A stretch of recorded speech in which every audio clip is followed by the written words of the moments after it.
Assalamualaikum warahmatullahi wabarakatuh. Alhamdulillahi rabbil alamin wa bihi nasta'inu 'ala umuri dunya waddin. Wassalatu wassalamu 'ala asrofil anbiya'i wal mursalin sayyidina Muhammadin wa 'ala alihi wa sahbihi ajma'in. Amma ba'd. Pada kesempatan kali ini, saya akan mempresentasikan materi tentang komunikasi kelompok dan organisasi.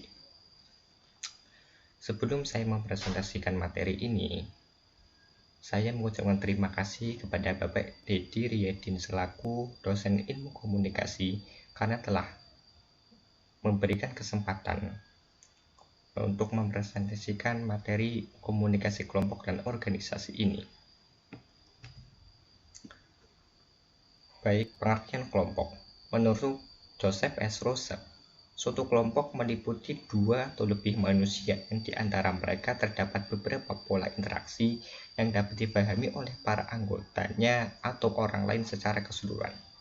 Menurut Mayurpol, kelompok sosial adalah suatu grup, yaitu sejumlah orang yang memiliki hubungan satu sama lain dan hubungan itu bersifat sebagai sebuah struktur. Dan menurut William Hugi, kelompok merupakan suatu unit yang terdiri dari dua orang atau lebih yang saling berinteraksi atau saling berkomunikasi. Dari beberapa definisi di atas, maka dapat disimpulkan bahwa kelompok menurut ilmu sosiologi adalah kumpulan manusia yang terdiri dari dua orang atau lebih yang saling berinteraksi dan terjadi hubungan timbal balik yang setiap anggotanya memiliki kesadaran akan keanggotaannya. Syarat-syarat kelompok. Suatu kumpulan manusia belum bisa disebut sebagai kelompok apabila belum memenuhi syarat-syarat sebagai berikut. Yang pertama, adanya kesadaran dari anggota bahwa ia merupakan bagian dari kelompok tempat ia bersama. Yang kedua, adanya hubungan timbal balik antara individu-individu yang menjadi bagian dari kelompok itu. Yang ketiga, ada faktor yang dimiliki secara bersama oleh individu-individu anggota kelompok itu yang menjadi pengikat antara mereka. Yang keempat, berstruktur, berkaidah, dan memiliki pola perilaku. Alasan manusia berkelompok. Alasan yang paling mendasar adalah alamiah yang menunjukkan bahwa manusia sebagai makhluk hidup dan sebagai bagian dari alam. Yang kedua, ada keharusan memenuhi kebutuhan seperti makan, minum, seks, dan tempat tinggal. Yang ketiga, ada kebutuhan eksistensial yang butuh diakui oleh orang lain. Pengertian komunikasi kelompok. Menurut Mike Klein, komunikasi kelompok adalah sebuah proses dinamis di mana sebagian kecil orang terlibat dalam sebuah percakapan. Komunikasi kelompok secara umum didefinisikan sebagai perlibatan 3 hingga 8 orang. Semakin besar sebuah kelompok, maka akan semakin mudah untuk memecahnya ke dalam beberapa kelompok yang lebih kecil. Sedangkan menurut Bill Venditti, komunikasi kelompok adalah pertukaran informasi antara mereka yang memiliki kesamaan secara budaya, linguistik, atau geografi. Dalam komunikasi kelompok, terdapat komunikasi kelompok kecil dan komunikasi kelompok besar. Komunikasi kelompok kecil adalah komunikasi yang ditujukan kepada kognisi komunikan, misalnya dalam kuliah, ceramah, diskusi, seminar, rapat, dan lain-lain. Dalam komunikasi ini, logika berpikir memiliki peranan yang sangat penting. Komunikasi komunikan dapat menilai logis dan tidaknya uraian komunikator. Prosesnya juga terjadi secara dialogis, tidak linear, tetapi sirkular. Dalam proses ini, terjadi umpan balik karena komunikan dapat menanggapi uraian yang dapat disampaikan komunikator. Boleh bertanya jika tidak mengerti, serta dapat menyanggah jika tidak setuju. Sedangkan komunikasi kelompok besar lebih cenderung ditujukan pada afeksi atau perasaan komunikan. Jadi, tidak pada pikiran logis komunikan. Misalnya, rapat raksasa di lapangan. Rapat yang dibanjiri oleh massa dengan semangat meluap dan ingin mendengarkan orasi seorang tokoh yang diidolakan yang diharapkan akan memberikan semangat. Dalam sejarah Indonesia, rapat akbar yang paling hikmah dan memberikan afeksi luar biasa pada rakyat dan kaum muda adalah rapat akbar di lapangan Ikada. Jakarta yang dilaksanakan pada tanggal 19 September 1945. Baik, pengertian organisasi. Organisasi adalah bentuk kelompok karena di dalamnya ada orang-orang yang berkumpul. Organisasi didefinisikan sebagai suatu kumpulan atau sistem individual yang melalui suatu hierarki atau jenjang dan pembagian kerja berupaya mencapai tujuan yang ditetapkan. Istilah organisasi berasal dari bahasa Latin organizar yang secara harfiah berarti paduan dari bagian-bagian yang selalu sama lainnya saling bergabung. Di antara para ahli ada yang menyebut paduan itu sebagai sistem, ada juga yang menamakannya sarana. Unsur-unsur organisasi. Unsur organisasi yang pertama adalah anggota organisasi. Anggota organisasi yaitu orang-orang yang melaksanakan pekerjaan organisasi, membentuk organisasi, serta terlibat dalam beberapa kegiatan pokok. Dan yang kedua ada pekerjaan dalam organisasi yang terdiri dari tugas-tugas formal dan tugas-tugas informal. Tugas-tugas ini menghasilkan produk dan memberikan pelayanan organisasi. Yang ketiga ada praktik-praktik pengelolaan atau manajemen, yaitu bahwa tujuan primer pegawai manajerial adalah menyelesaikan pekerjaan melalui usaha orang lain. Yang keempat ada struktur organisasi, yaitu merujuk kepada hubungan-hubungan antara tugas-tugas yang dilaksanakan oleh anggota-anggota organisasi. Struktur organisasi ditentukan oleh 3 variabel kunci. Yang pertama kompleksivitas, yang kedua ada formalisasi, dan ketiga ada sentralisasi.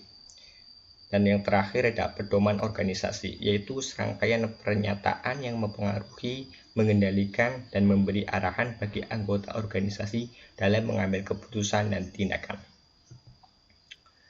Pengertian komunikasi organisasi.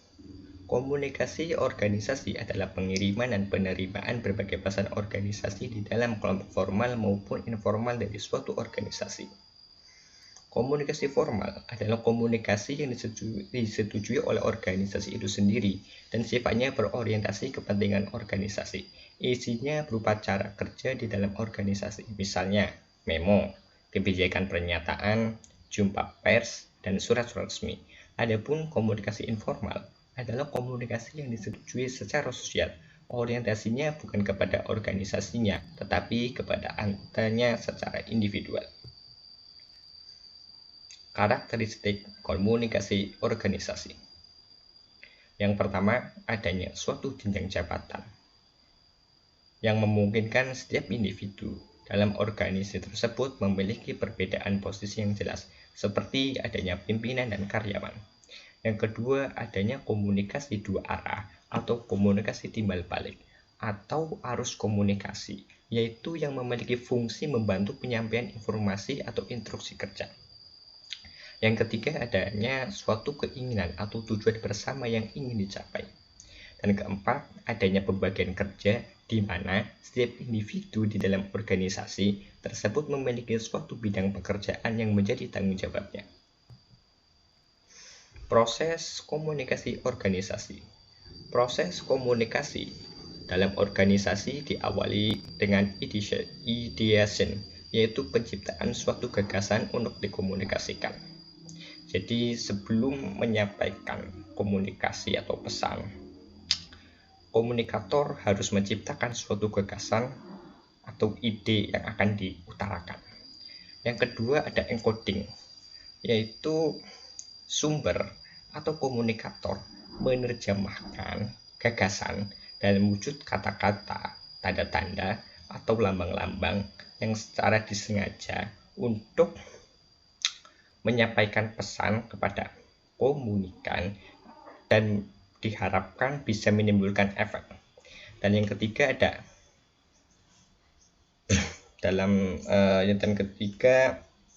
komunikator atau sumber berusaha untuk membebaskan saluran komunikasi dari gangguan atau hambatan sehingga pesan dapat sampai kepada penerima sesuai yang dikehendaki.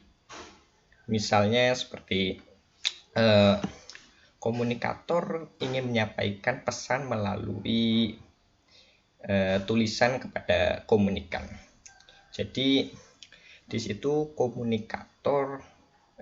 komunikator harus bisa menghilangkan hambatan-hambatannya dalam penyampaian pesan melalui tulisan-tulisan tadi. Misalnya tulisannya bagus, mudah dibaca, dan menggunakan bahasa yang singkat, jelas, dan padat.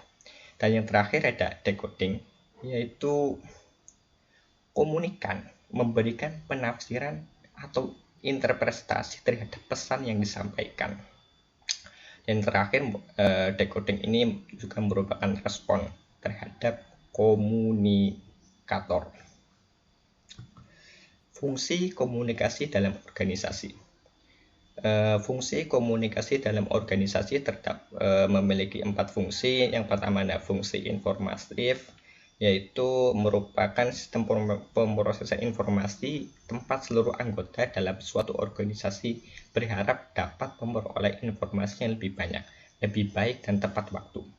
Orang-orang dalam tataran manajemen, para manajer, konseptor, dan lain-lain membutuhkan informasi untuk membuat suatu kebijakan organisasi atau decision making, dan untuk mengatasi konflik yang terjadi di dalam organisasi, konflik manajemen. Sedangkan karyawan bawahan membutuhkan informasi untuk melaksanakan pekerjaan. Di samping itu, juga informasi tentang jaminan keamanan, jaminan sosial dan kesehatan, izin cuti, dan sebagainya. Yang kedua ada fungsi regulatif. Fungsi ini berkaitan dengan peraturan-peraturan yang berlaku dalam suatu organisasi. Terdapat 2 hal yang berpengaruh terhadap fungsi regulatif. Yang pertama berkaitan dengan orang-orang yang berada dalam tataran manajemen, yaitu mereka yang memiliki kewenangan untuk mengendalikan semua informasi yang disampaikan, juga memberi perintah atau instruksi supaya perintah-perintahnya dilaksanakan sebagaimana mestinya, dan berkaitan dengan pesan. Pesan-pesan regulatif pada dasarnya berorientasi pada kerja, artinya bawahan membutuhkan kepastian peraturan tentang pekerjaan yang boleh dan tidak boleh untuk dilaksanakan. Yang ketiga ada fungsi persuasif atau fungsi ajakan. Dalam suatu pekerjaan yang dilakukan oleh karyawan secara sukarela akan menghasilkan kepedulian yang lebih besar dibandingkan jika pimpinan sering memperlihatkan kekuasaan dan kewenangannya. Dalam fungsi persuasif, di sini pemimpin mengajak karyawannya untuk melakukan pekerjaan supaya bisa nyaman dan tidak adanya gangguan. Yang keempat ada fungsi integratif. Fungsi integratif, setiap organisasi berusaha menyediakan saluran yang memungkinkan karyawan dapat melaksanakan tugas dan pekerjaan dengan baik. Ada 2 saluran komunikasi yang dapat mewujudkan hal tersebut, yaitu saluran komunikasi formal seperti penerbitan khusus dalam organisasi tersebut, buletin, dan surat kabar, dan laporan kemajuan organisasi, dan saluran komunikasi informal seperti perbincangan antar pribadi selama masa istirahat kerja, pertandingan olahraga, ataupun kegiatan dharma wisata. Pelaksanaan aktivitas ini akan menumbuhkan keinginan untuk berpartisipasi yang lebih besar dalam diri karyawan terhadap organisasi. Sifat aliran informasi. Menurut Guskow, aliran informasi atau penyebaran pesan dalam organisasi dapat terjadi dalam 3 cara. Yang pertama, serentak, yaitu proses penyebaran informasi atau pesan yang disampaikan secara bersamaan dalam suatu waktu dengan objek sasaran yang banyak, lebih dari 1 orang, bukan proses diadik. Keuntungan dari proses serentak ini adalah menghemat waktu dan dapat menyampaikan informasi kepada khalayak banyak dengan waktu yang singkat. Yang kedua ada berurutan, yaitu proses penyebaran informasi atau pesan secara diadik merupakan bentuk komunikasi utama dengan pola siapa berbicara dengan siapa. Bentuknya adalah komunikasi antar personel, model jaringan, sel, dan lain-lain. Dan keuntungan dari komunikasi berurutan ini adalah informasi yang dapat disampaikan dapat terjaga atau aman. Dan kekurangan dari sifat aliran informasi berurutan ini adalah terlalu banyak membuang waktu dalam penyampaian pesan atau informasi. Yang ketiga ada serentak berurutan, yaitu kombinasi kedua pola aliran serentak dan berurutan. Hambatan komunikasi organisasi. Hambatan sosio-antropologis. Hambatan sosiologis adalah hambatan yang terjadi karena adanya status sosial, ideologi, tingkat pendidikan, dan sebagainya. Hambatan antropologis adalah hambatan yang terjadi akibat adanya perbedaan postur, warna kulit, kebudayaan, gaya hidup, norma, kebiasaan, dan bahasa. Hambatan psikologis yaitu hambatan yang terjadi karena komunikasi sedih, bingung, marah, merasa kecewa, merasa iri hati, dan adanya prasangka pada komunikator. Yang kedua ada hambatan semantik. Hambatan ini ditimbulkan oleh komunikator, kadang terjadi karena salah ucap dalam menyalurkan pikiran dan perasaan sehingga timbul salah pengertian yang akhirnya menimbulkan salah komunikasi. Yang ketiga ada hambatan mekanis. Hambatan yang terjadi pada media yang digunakan untuk berkomunikasi. Contoh, suara telepon yang tidak jelas dan ketikan huruf yang buram.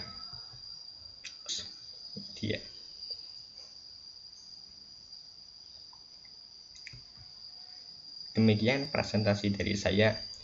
Kurang lebihnya mohon maaf. Wassalamualaikum warahmatullahi wabarakatuh.